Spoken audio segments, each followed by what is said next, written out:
Muito bem, meus irmãos, a paz do Senhor. É uma alegria estar aqui reunido com você para estudar mais uma lição da Escola Dominical. Eu sou Felipe Stort, superintendente aqui na Igreja Assembleia de Deus, Ministério Divino, e esse vídeo ele tem o propósito de ajudar os professores de todo o nosso campo num estudo para que todos nós pensemos numa só mente, num só propósito. É um vídeo muito direto nesse sentido. Muito bem, nós estamos estudando a lição que tem por título Apóstolo Paulo, Lições da Vida e do Ministério do Apóstolo dos Gentios para a Igreja de Cristo. E na lição de hoje, a lição de número 13, nós vamos tratar da gloriosa esperança do apóstolo Paulo. Aliás, esse termo, gloriosa esperança, remete-nos à ideia da volta de Jesus, não é verdade?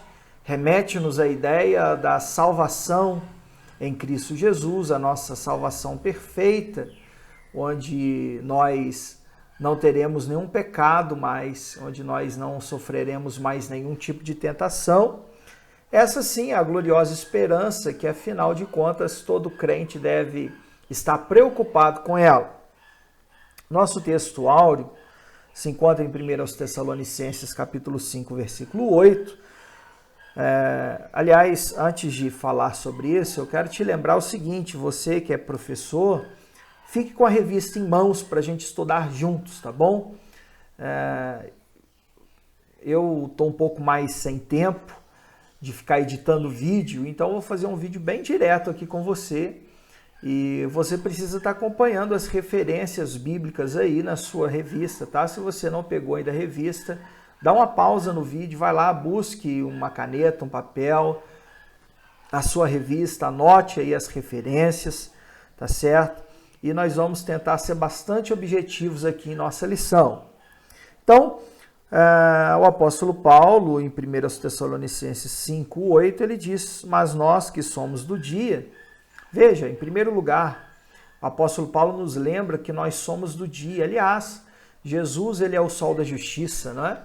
Jesus, quando João escrevia sobre ele dizia que João Batista não era a luz, mas ele veio para preparar o caminho para quem era a luz do mundo, que era Jesus. E a sua luz, ele arraiou realmente, né? Aliás, há um texto em Isaías, capítulo 9, a partir do versículo 6, onde Jesus ele é apresentado como uma luz que traz alegria a um povo que andava em trevas. Dá uma lidinha.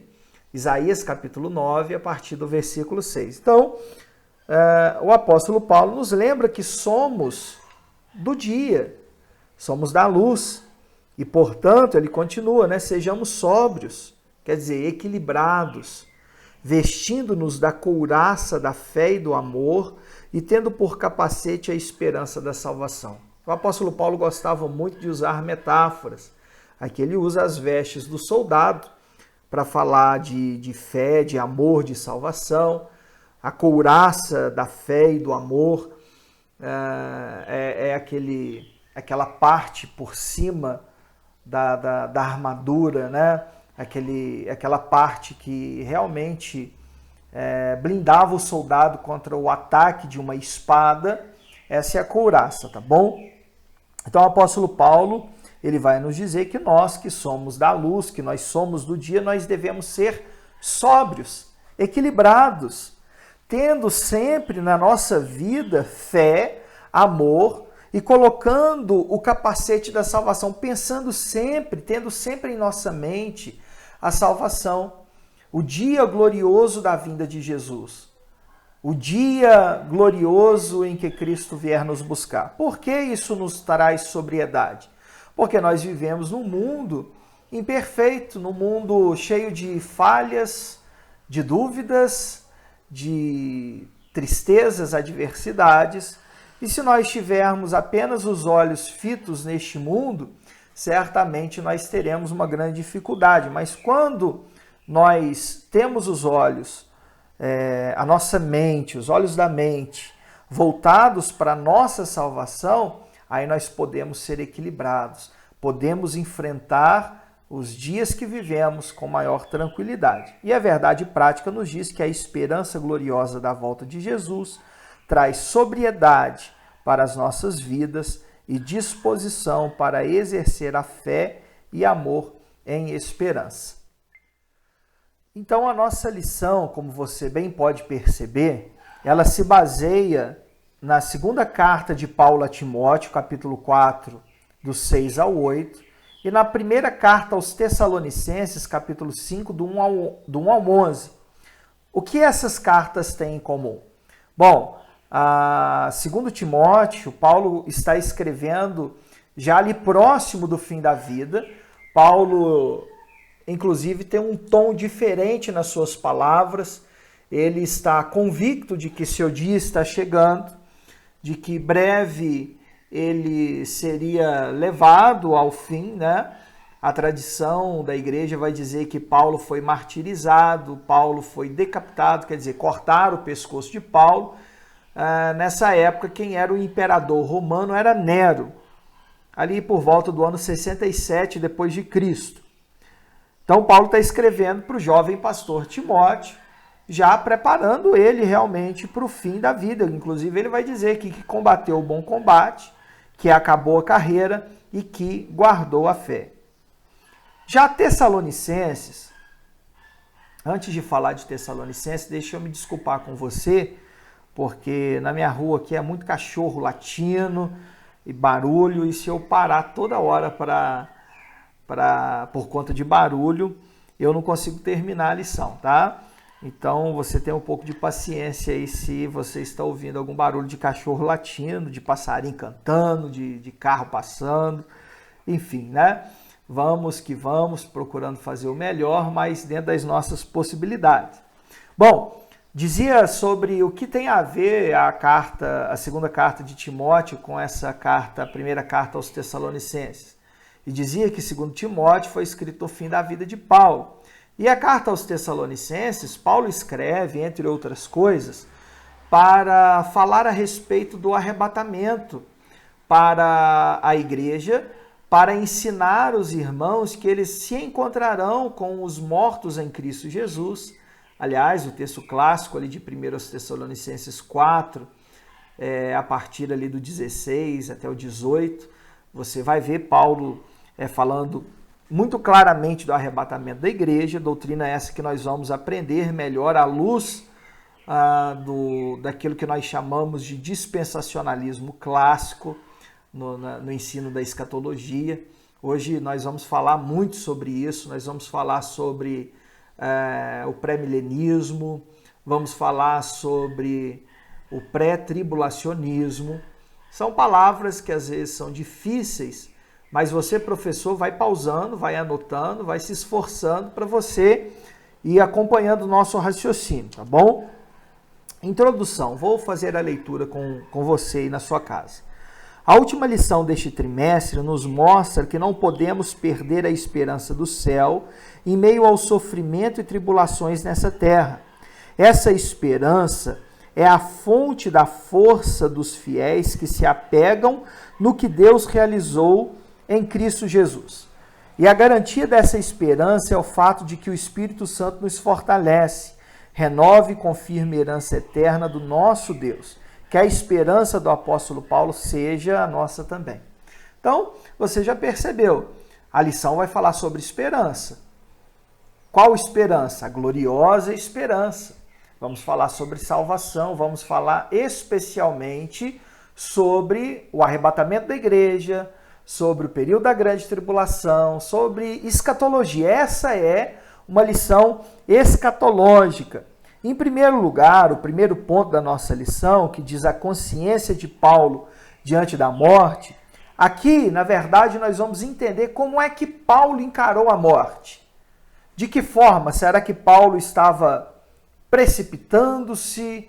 Será que Paulo estava como eu, né? Já sem cabelo na cabeça, já que arrancou os cabelos da cabeça, de grande preocupação? Como é que ele encarou a morte? Aliás, nós até vimos isso na aula passada, quando falávamos realmente sobre a forma como Paulo ele encarou a morte. A lição de número 12 não teve vídeo aqui, mas a lição tinha por título A Coragem do Apóstolo Paulo Diante da Morte. E agora nós vamos ver então no primeiro tópico como é que Paulo, ou rever como é que Paulo encarou a morte. Primeiro, ele encarou a morte como uma oferta de sacrifício. 2 Timóteo, capítulo 4, versículo 6, ele vai dizer, está na nossa leitura bíblica em classe, porque eu já estou sendo oferecido por aspersão de sacrifício. Paulo está usando um termo técnico dentro da liturgia judaica, dentro da lei judaica, de uma das maneiras de se oferecer sacrifício. Sacrifício por aspersão. Né? O sangue era aspergido, tinha os seus rituais, né? E Paulo está dizendo, olha, eu estou sendo oferecido por aspersão de sacrifício, o tempo da minha partida está próximo. Perceba que Paulo, então, ele entende que sua vida é uma oferta para Deus. Lembra em Atos, capítulo 9, quando Paulo se converte a Cristo? Ele se converte, cai por terra, ele tem experiência com Deus, fica cego, vai para um determinado local, numa casa, lá na rua direita. Deus fala com Ananias, um servo do Senhor, explica a Ananias que Saulo tinha sido convertido e manda Ananias ir lá orar por Saulo. Capítulo 9, versículo 15 e 16, vai dizer que porque este para mim é um escolhido e eu lhe mostrarei o quanto tem que padecer pelo meu nome. Então veja que Saulo tinha o dever de padecer pelo nome de Jesus. Logo, né, ele entende que sua vida sendo terminada, a sua própria vida era um sacrifício, não um sacrifício doloroso. Paulo não está sendo negativista aqui. Paulo ele está sendo positivo, ele está sereno diante da morte, ele está dizendo, olha, a minha vida está sendo oferecida como aspersão de sacrifício. Então, a oferta, e Paulo encarava a morte, em primeiro lugar, como uma oferta de sacrifício. Diz o texto, no primeiro subtópico, que o Espírito Santo guiava o apóstolo Paulo em tudo, guiava ele em tudo e o fez sentir que o tempo de sua partida estava próximo. Nesse sentido, o apóstolo viu seu martírio iminente. Iminente quer dizer que pode acontecer a qualquer momento. Por isso que quando a gente fala que a volta de Jesus é iminente, aqueles que assim falam estão dizendo que Jesus pode voltar a qualquer momento. Então, nesse sentido, o apóstolo viu seu martírio iminente como uma oferta apresentada sobre o altar do sacrifício. Uma visão bem judaica mesmo, ali do sacrifício, dos rituais de sacrifício. Essa consciência clara de que haveria de padecer pelo nome de Jesus não permitia ter medo ou frustração diante da morte. Paulo não ficou horrorizado. Paulo não se descabelou, como eu disse aqui. Paulo manteve-se sereno, manteve-se tranquilo diante daquilo que estava à sua frente. Aliás, Paulo sabia que esse era o seu destino e aceitou com fé, com gratidão, com coragem, o desafio que lhe estava proposto. Por isso ele vai chegar, daqui a pouco a gente vai ver, a dizer que combateu o combate, acabou a carreira e guardou a fé.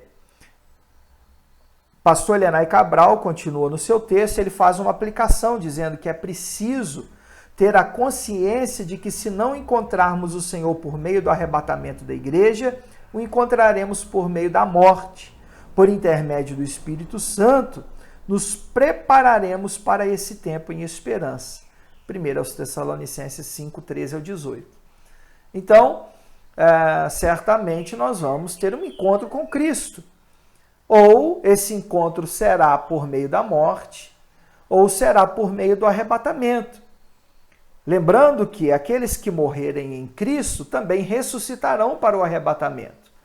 Mas esse encontro pode ser antecipado ou esse encontro pode ser adiado um pouco, né? Tentando arrumar o microfone aqui, tá meio ruim, né? Mas vamos lá que Deus vai dando graça. Segundo lugar, combati o bom combate. Se em primeiro lugar dizemos que Paulo enfrentou a morte, ou a iminência da sua morte, como uma oferta ao Senhor, ele também enfrentou a morte fazendo uma alta análise do seu trabalho. Uma alta análise, porque ele pôde dizer, combati o bom combate, acabei a carreira e guardei a fé. Ele diz, está lá em 2 Timóteo, capítulo 4, versículo 7. Veja, Paulo é um mestre nas figuras de linguagem, né? É um mestre nas metáforas. Ele se compara, em primeiro lugar, com um lutador. Combati o bom combate. Aliás, lá em 1 Coríntios, capítulo 9, se eu não estou enganado, ele diz que ele se comporta como um atleta de Cristo.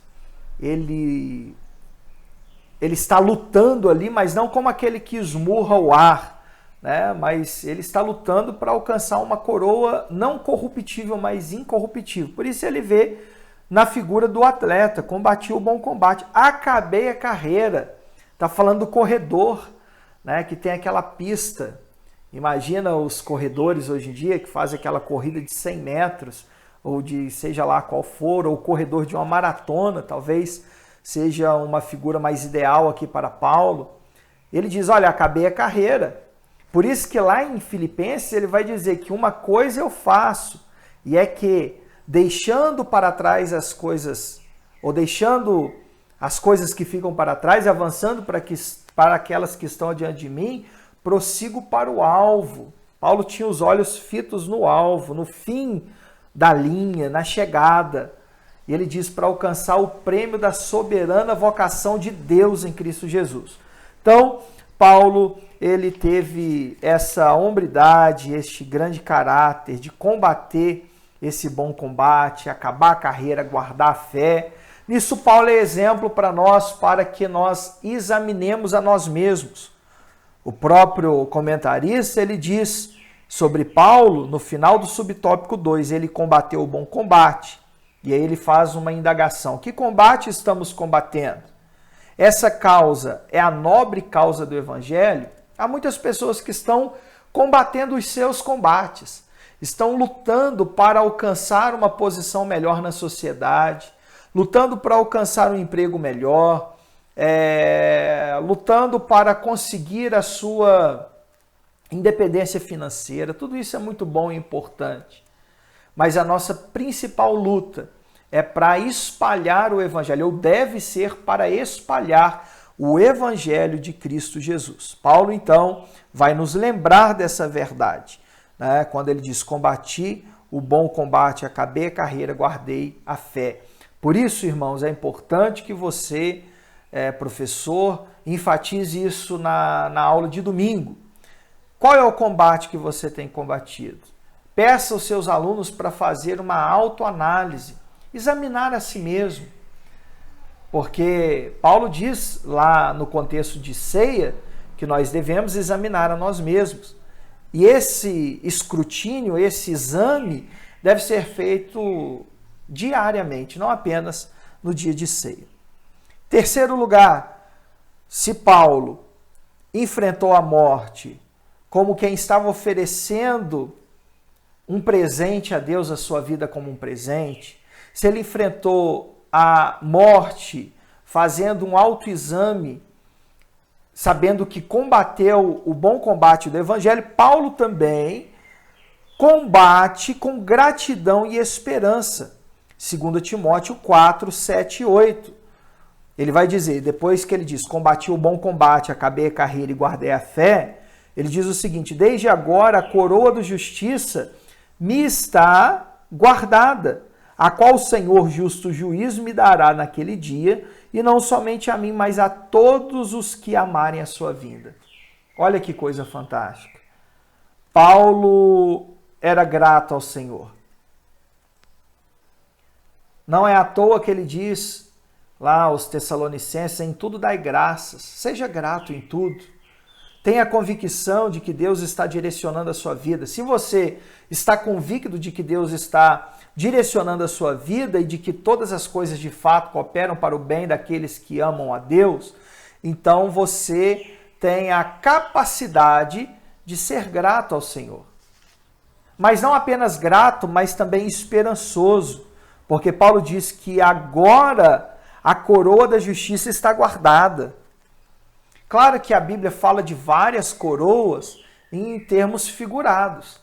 Obviamente, nós não vamos receber tantas coroas assim porque temos uma cabeça só.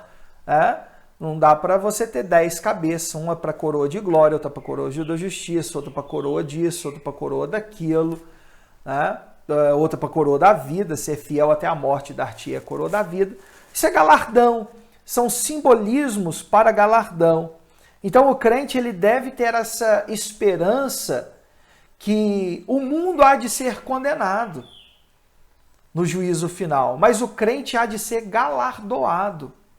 Porque aqueles que estão em Cristo Jesus, diz Paulo aos Romanos, que nenhuma condenação há. E quem nos dará a coroa da justiça? O justo juiz, o Senhor. Ele nos dará naquele dia, e não somente a mim, Paulo arremata, mas também a todos os que amarem a sua vinda. Você ama a vinda do Senhor? Você anseia pela vinda do Senhor? Ou é melhor aguardar um pouco porque você tem muita coisa ainda a fazer nessa terra? Se você anseia e ama, pode ter certeza, há uma coroa de justiça para você. Paulo, então, ele entendia que morrer é lucro e viver é Cristo. Paulo entendia que não devia ficar agarrado com as coisas deste mundo, porque, aliás, ele precisava agradar aquele que o alistou para a grande obra. Veja que eu estou trazendo referências bíblicas, apesar de não citá-las. Você, professor, que é um conhecedor da Bíblia, tenho certeza, você está entendendo o que eu estou falando. Então, Paulo vai dizer, inclusive, algumas referências estão aqui no terceiro subtópico, onde ele diz: temos confianças e desejamos antes deixar este corpo para habitar com o Senhor. Ele diz que partir com Cristo é incomparavelmente melhor. E Paulo também sabia, 1 Coríntios 15, 58, que o seu trabalho no Senhor não é vão. Então, Paulo permaneceu firme, permaneceu forte. Para usar uma palavra do nosso comentarista, permaneceu pujante.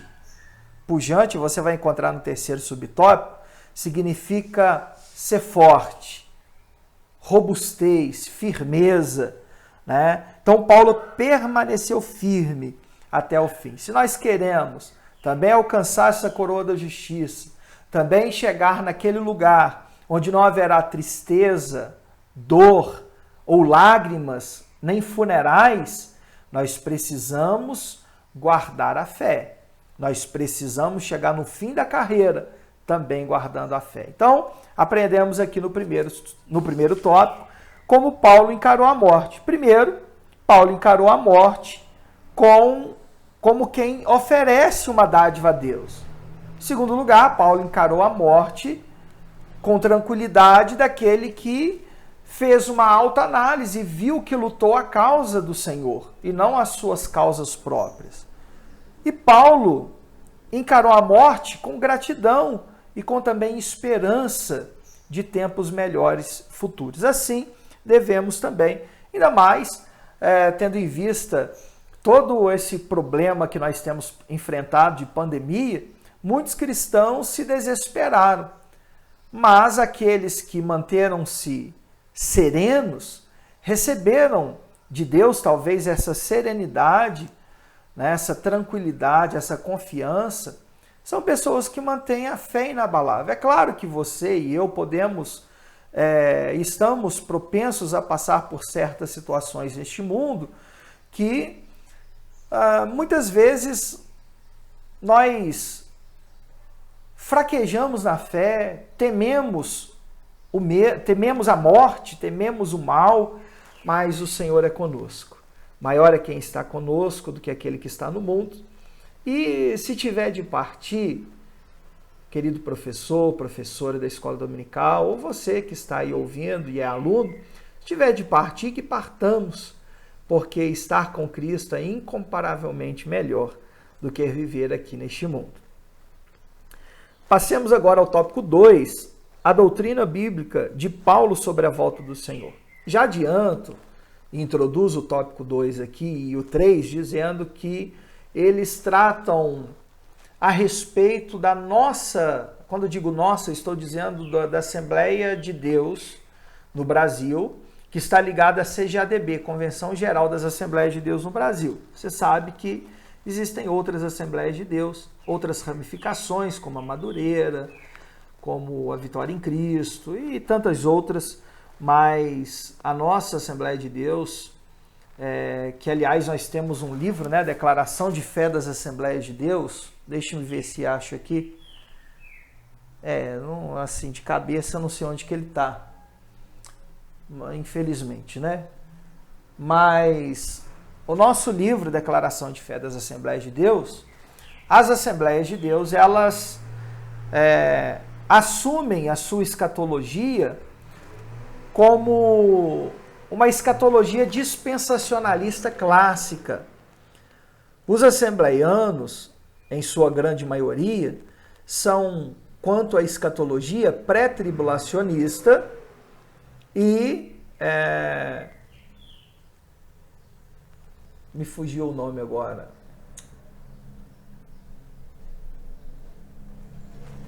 São pré-tribulacionistas e creem no milênio. Creem no milênio como um período de 1000 anos literal.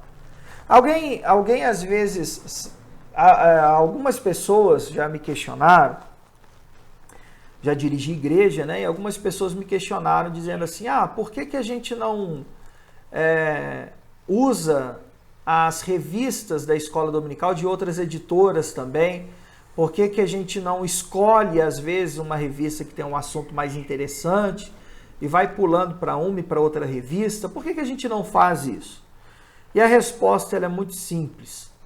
A resposta é muito simples. Acontece que as pessoas gostam de dizer que a CPAD fatura muito com as revistas. Eu, sinceramente, não sei, né? Inventam aí custo de revista, quanto que custa. Algumas pessoas se atrevem a dizer quanto que custa uma revista, como se fossem entendidas mesmo do fato. O fato é que a CPAD ela tem que pagar os seus honorários, os seus funcionários, ela tem que pagar os seus impostos. Então, eu acho que a gente precisa um pouco de cautela e evitar dar falso testemunho, né? Também não estou ganhando nada aqui para defender a CPAD, não estou advogando causa nenhuma. Mas a questão é a seguinte, por que nós, da Assembleia de Deus em Divino, por que nós usamos as revistas da CPAD e não outra? Eu penso que isso é positivo e eu explico por quê. Para que nós, essa é a razão, para que nós tenhamos um pensamento conciso, um pensamento unificado. Ora, se você estudar outras revistas, pode criar uma miscelância, uma mistura de teologia na sua cabeça e você, como assembleiano, você acaba perdendo a identidade. É óbvio que você não é obrigado a concordar em tudo com a teologia assembleiana, mas é bom que você pelo menos conheça. E é importante que nós tenhamos um mesmo pensamento, uma mesma fé, uma mesma visão. Então, é por isso que a gente utiliza a mesma revista. Agora, deixando esse ponto de lado, deixa eu tentar fazer um resumo. O que é dispensacionalismo clássico? O que é pré-tribulacionismo e ser milenista, né? Deixa eu ver se essa palavra está certa, irmãos. Me fugiu da mente agora. Deixa eu fazer uma consulta aqui rapidamente.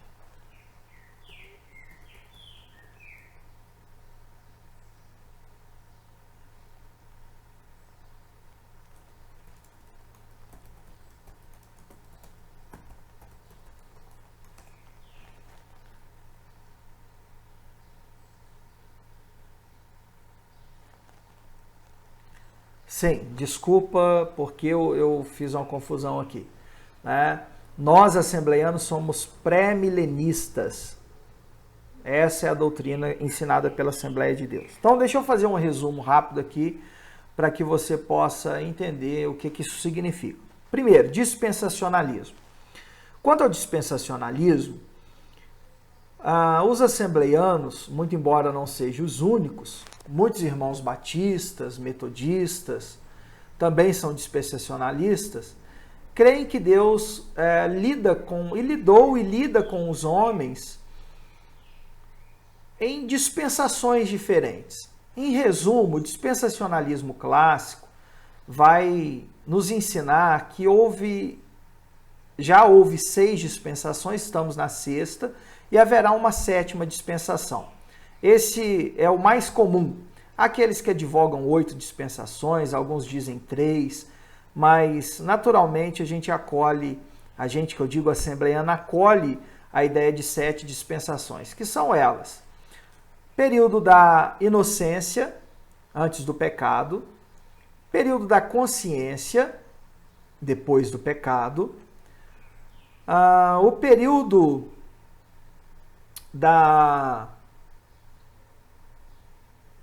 do governo humano, ali com Noé, né, que dura ali até o período patriarcal, que é o 4º período. Depois vem o 5º período com Moisés, que é a lei. E depois vem o 6º período, que é a graça. E o 7º período são os tempos finais, né? Começa ali a partir do arrebatamento da igreja. Bom, essa é uma visão dispensacionalista clássica. Algumas pessoas discordam dessa visão, mas essa é a visão assembleiana. Em segundo lugar, pré-milenismo, aliás,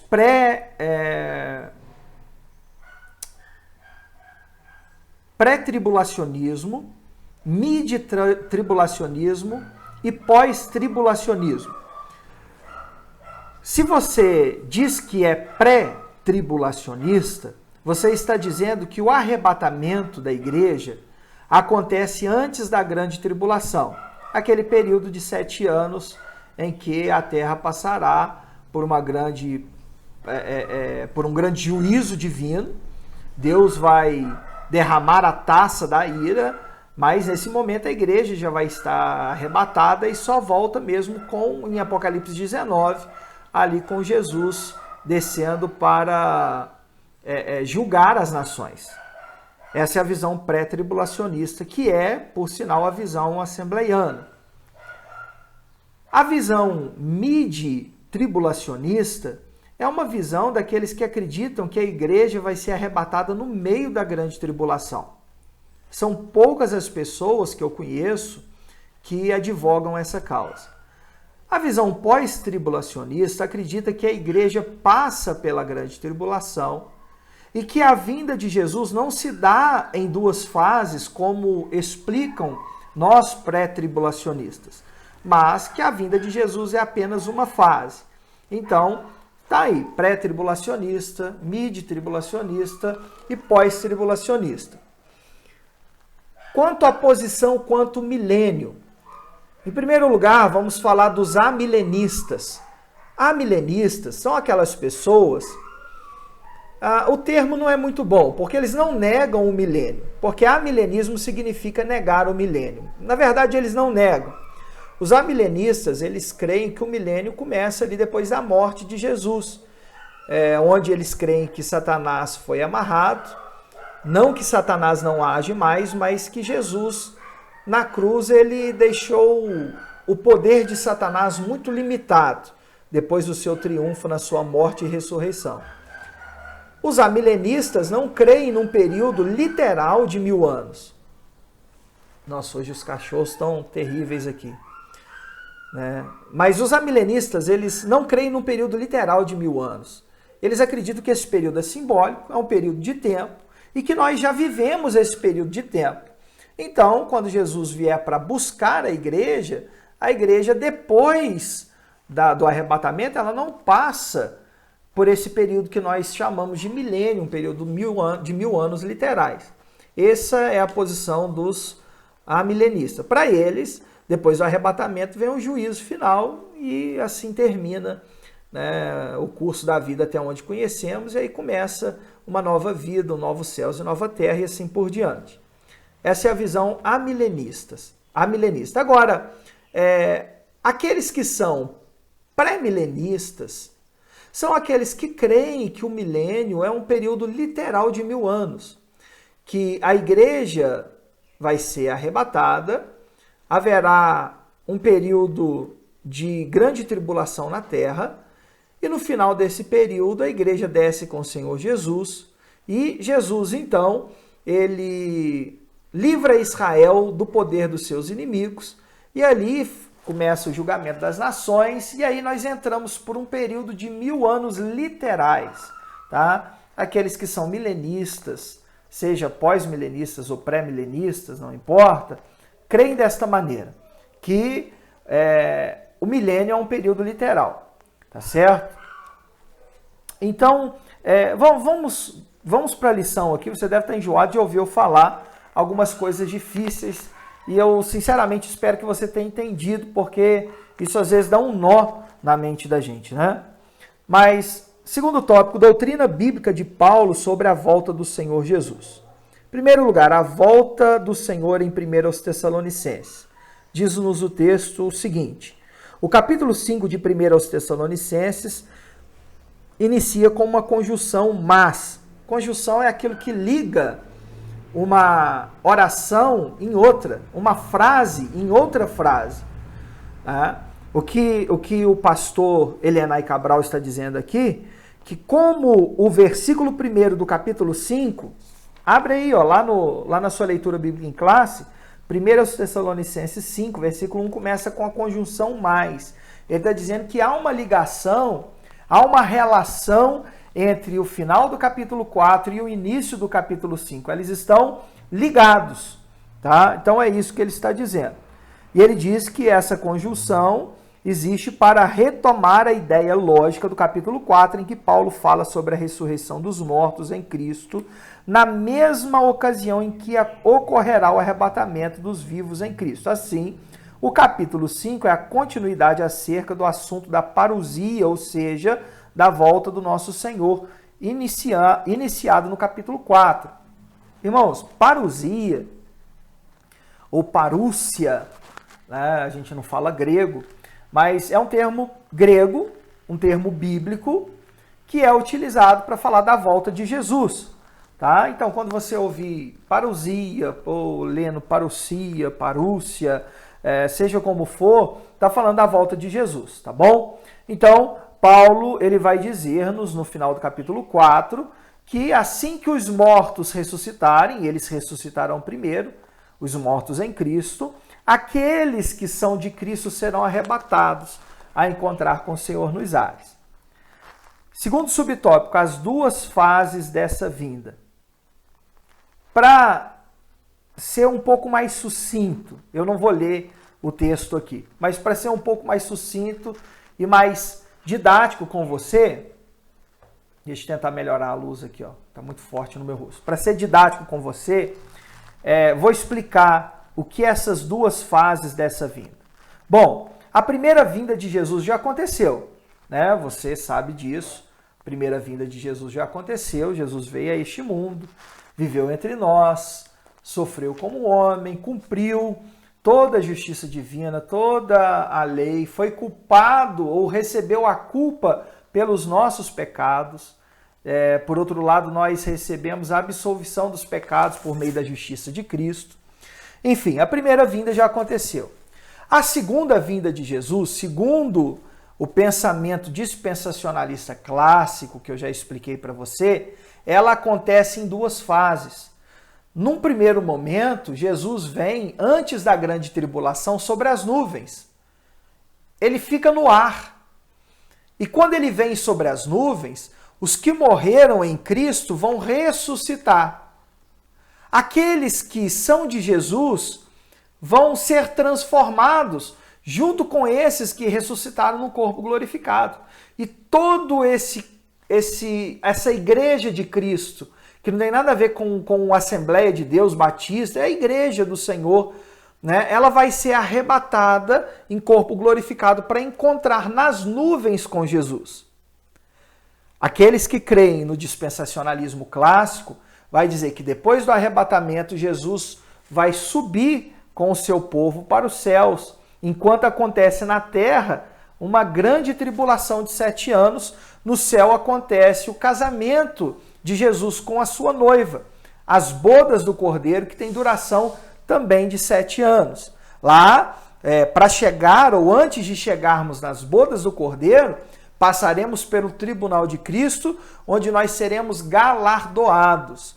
Porque lá em Apocalipse vai dizer que a noiva do Cordeiro, quando se encontra com ele nas bodas, ela já está ornada, já está vestida com vestes brancas, toda enfeitada, e cremos que é o galardão que nós receberemos quando passarmos ali pelo tribunal de Cristo.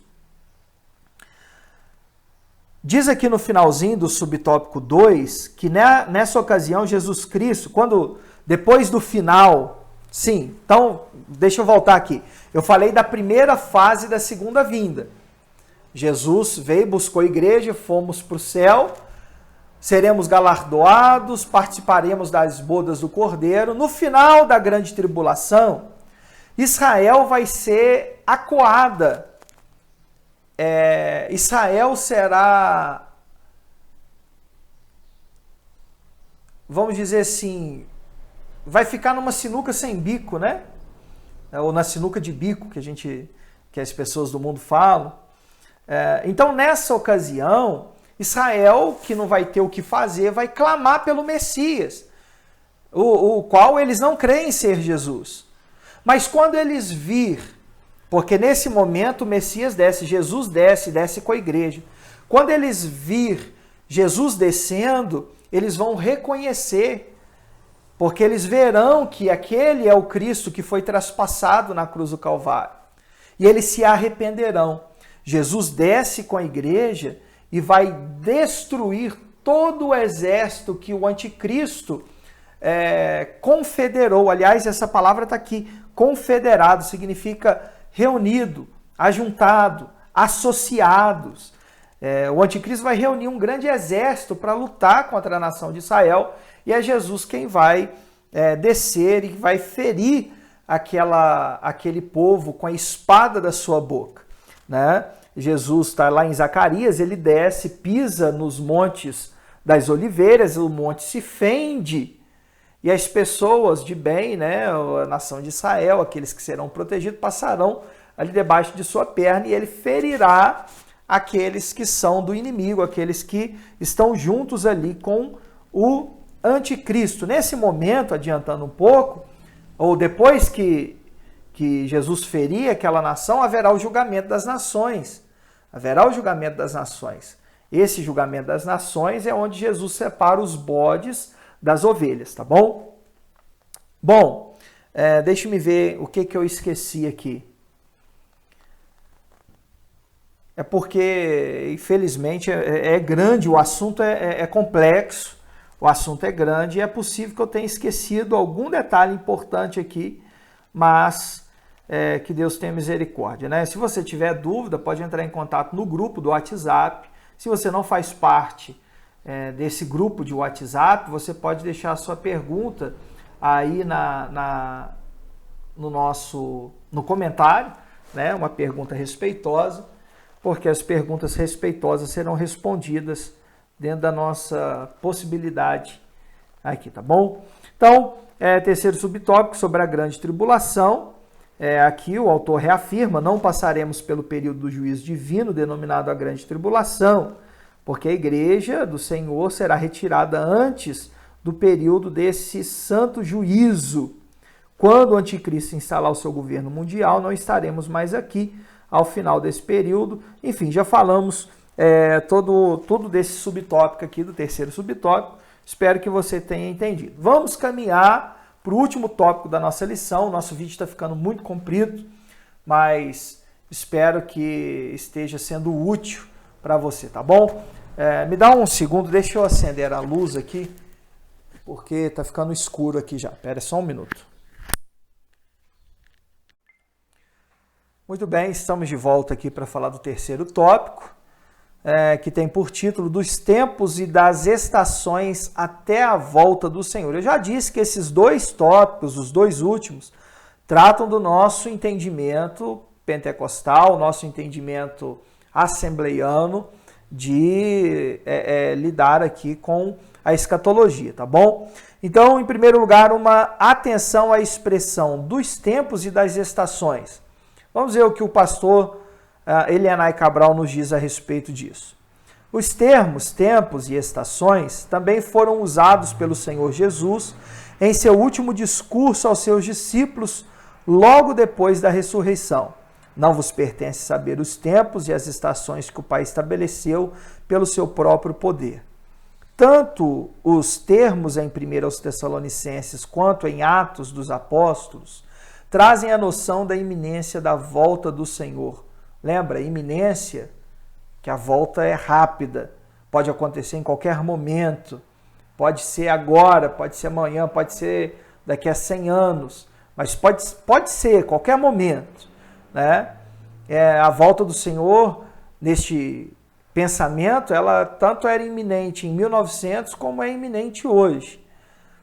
Por isso, devemos viver em vigilância em todo o tempo, não procurando adivinhar datas ou períodos, pois não sabemos o dia nem a hora que o nosso Senhor há de voltar. Aliás, esse foi um grande erro das grandes seitas que existem hoje em dia. Muitos começaram ali tentando adivinhar a volta do Senhor, né? Parece que os testemunhos de Jeová marcaram a volta do Senhor. Parece não, eles marcaram a volta do Senhor e ainda reafirmam isso. Os adventistas também começaram assim, marcando a volta do Senhor. É lógico que depois eles confessaram que houve um erro ali, né? Mas o grupo adventista que surgiu desse grupo que foi ali, que marcou, né, essa volta do Senhor. Então, Jesus ele vai nos dizer bem claro que não nos compete saber os dias, as estações, os tempos. O que Jesus nos ensina é ficar de olho nos sinais. Fique de olho nos sinais dos tempos, porque os sinais revelam que está próximo o fim dos tempos, né? São as dores de parto que Jesus falou, né? Quando tudo isso acontecer, saiba que está próximo. E tudo isso que vem acontecendo são sinais da volta do Senhor, o esfriamento do amor, o aumento da ciência e outras coisas mais, tá bom? Segundo lugar, uma dimensão do espírito, uma dimensão do porvir. Porvir significa futuro, aquilo que está por chegar, apesar de ser escrito junto, né? Da ideia de por vir, aquilo que está por vir, aquilo que vem em qualquer momento. Então, uma dimensão do espírito, uma dimensão do porvir. Entretanto, as Escrituras Sagradas mostram que o derramamento do Espírito Santo em Pentecoste anuncia os últimos dias. Ora, o Espírito na vida da igreja é um anúncio de que brevemente o Senhor Jesus voltará. Não por acaso, em Atos 1:11, há esta gloriosa promessa: varões galileus, por que estáis olhando para o céu? Esse Jesus que dentre vós foi recebido no céu, há de vir como para o céu o viste ir. Então, o que o nosso comentarista está nos ensinando aqui é o seguinte: a era da igreja inaugura um período escatológico. Junto com o derramamento do Espírito Santo no dia de Pentecoste, há também essa promessa de fins dos tempos. Aliás, segundo os dispensacionalistas creem, o fim dos tempos, ou melhor dizendo, esse período que nós vivemos, é um período onde o relógio de Deus está parado. Lá em Daniel 9, quando você vai ler sobre as 70 semanas de Daniel. Olha, eu lamento não ter tempo de explicar isso para os irmãos, algo que realmente toma muito tempo e precisa de mapas, de orientações, de um design gráfico bem bacana para que os irmãos possam entender. Mas é o seguinte, rapidamente, né? Depois que Jesus morreu e o Espírito Santo veio a este mundo, inaugura-se o tempo dos gentios, o período onde nós, cristãos, vamos recebendo a Jesus como Salvador. E é um período onde existe como se o relógio de Deus parasse no tempo. E quando completar esse número dos gentios, haverá a volta do Senhor Jesus. E essa volta, que começará no arrebatamento da igreja e se findará quando Jesus voltar na segunda fase da segunda vinda, que nós chamamos de poder e grande glória. Quando Jesus voltar, então, já na primeira fase, né, no arrebatamento, inicia-se o tratamento de Deus com o povo judeu. Então, ali o calendário profético de Deus começa novamente a agir. A última semana do calendário profético lá de Daniel, ele começa a ser realizado nos últimos 7 anos de existência do anticristo aqui na Terra, tá bom? Então, desde que o Espírito Santo desceu, esse relógio profético está parado, né? Então, isso aponta para o fim dos tempos. Isso aponta para esse calendário profético, isso aponta para a escatologia. Por isso que o comentarista aqui, ele vai nos dizer sobre esperança, porque a nossa esperança deve estar viva. Nós que recebemos o Espírito Santo, aqueles que foram batizados, nós que fomos batizados no Espírito Santo, precisamos ainda mais aguardar a vinda. Aliás, Pedro foi quem pregou ali em Pentecostes, né? E a pregação de Pedro já dizia sobre essa inauguração do calendário profético, né? Então a gente já vê essa verdade relatada ali já no livro de Atos. Por último, Espírito e porvir, temas da nossa pregação. Como pentecostais clássicos, a promessa do batismo no Espírito Santo, com a evidência de falar em línguas, deve estar em nossos lábios. Preguemos sobre isso, estimulemos a igreja a buscar essa promessa. Todavia, a promessa da bendita esperança deve estar em nossa proclamação. Não deixemos de dizer: Jesus em breve voltará. A igreja de Cristo nasceu no fogo e debaixo da promessa de sua volta. Traduzindo, no dia de Pentecostes, junto com a descida do Espírito Santo, aquelas 120 pessoas também foram batizadas no Espírito Santo, receberam poder para testemunhar de Jesus, falaram em outras línguas. Preguemos sobre o batismo no Espírito Santo, porque a igreja nasceu no fogo, mas também nasceu nessa promessa da volta de Jesus. Então, o batismo no Espírito Santo nos capacita certamente a ter uma vida de consagração, uma vida de testemunho poderoso de Jesus, para que nós falemos e proclamemos a sua volta, ainda que o mundo ria de nós, não tem problema, mas nós somos capacitados a pregar a volta de Jesus se somos batizados no Espírito Santo. Aliás, tem um famoso pregador em nosso meio que diz que pentecostal que não dá glória está com defeito de fabricação. Mas, na verdade, o pregador pentecostal que prega sobre o triunfalismo e tantas outras coisas como este pregador prega, esse está com defeito de fabricação, porque o pregador pentecostal prega que Jesus salva, que Jesus cura, que Jesus batiza com o Espírito Santo e que Jesus em breve voltará. Conclusão, a bendita esperança de Paulo deve ser a nossa. Ao longo do ministério do apóstolo, somos estimulados a viver no Espírito e, ao mesmo tempo, em vigilância, preparando-nos para o encontro com nosso Senhor. Que vivamos no Espírito, aguardando a bendita esperança. O Senhor Jesus pode voltar a qualquer momento para arrebatar a sua noiva. Andemos, pois, no Espírito. A lição de hoje, pois, fala de esperança e, por fim, agora fala de vigilância. Porque se esperamos que Ele venha, devemos vigiar, pois não sabemos o momento, não sabemos o dia e não sabemos a hora, mas devemos estar convictos, mesmo diante da morte, que nos encontraremos com o Senhor. Que Deus tenha misericórdia de nós, que Deus abençoe a sua aula. Deixa a sua dúvida aí, se você tiver. Me desculpe se não fui tão claro, é uma lição difícil, são termos difíceis para a gente falar, mas o Senhor tem nos dado graça e com a sua misericórdia nós vamos adiante. Deus nos abençoe em nome de Jesus.